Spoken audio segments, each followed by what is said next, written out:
With Marvel Rivals releasing a brand new character each and every single month, a lot of people have been speculating on what types of characters that we can expect to see in the future. One big question that has come up is with all of the different Spider-Verse types of characters. For example, with Spider-Gwen, Miles Morales, and all of those different Peter Parker sort of characters that are really close to the original Spider-Man, but they have some differences. Miles Morales, for example, he has some electric powers, so he can cast a web and he can shock the web also to like shock the enemies.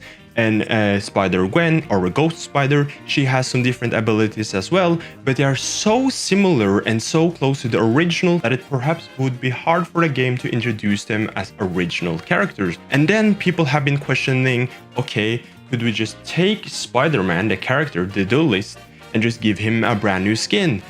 But then we have another big problem.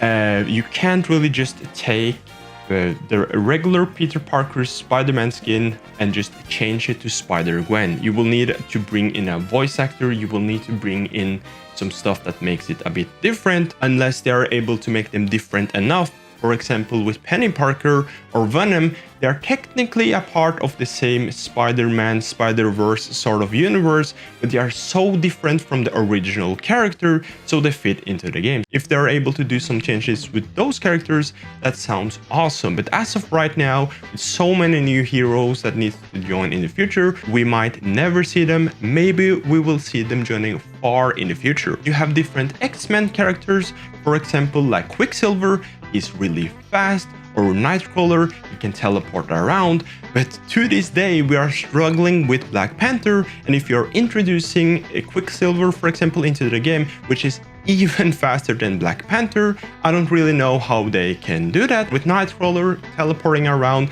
there are so many cool characters that they can add to the game, but it might be hard with the mechanics of the game as it is today. And Mystique, for example, she's a character that a lot of people want to have in the game, but then by the end of the day, okay, is her ultimate just to copy other ultimates, just like Loki? Then you have different types of characters that are more godlike, for example Galactica, that people want to see into the game. People were talking about Galactus, Thanos, for example, and even though he's a super cool villain and a super cool dude, it took the entire Avengers to take him down. The question then becomes, do you stick to being Lord accurate, or are you just gonna ignore all of that and put him in a team and it's gonna be 6v6, and if he loses, he loses, and he's not that powerful anymore? I've been actually thinking about this for a while with Thanos. Should his ultimate be that he just snaps his finger and boom, half of the enemy team is just gone? That would be a really cool and super annoying sort of ultimate ability. I recently saw that Marvel Rivals can now create their own original characters. Characters that we have never seen before. Is this a bad thing? Is this a good thing? Let me know down in the comment section. What do you think about all of this? What is the solution to this? Watch this video up next. Remember to subscribe, and I will see you guys in the next one. Espeon, peace out. Bye bye. Goodbye. Bye bye.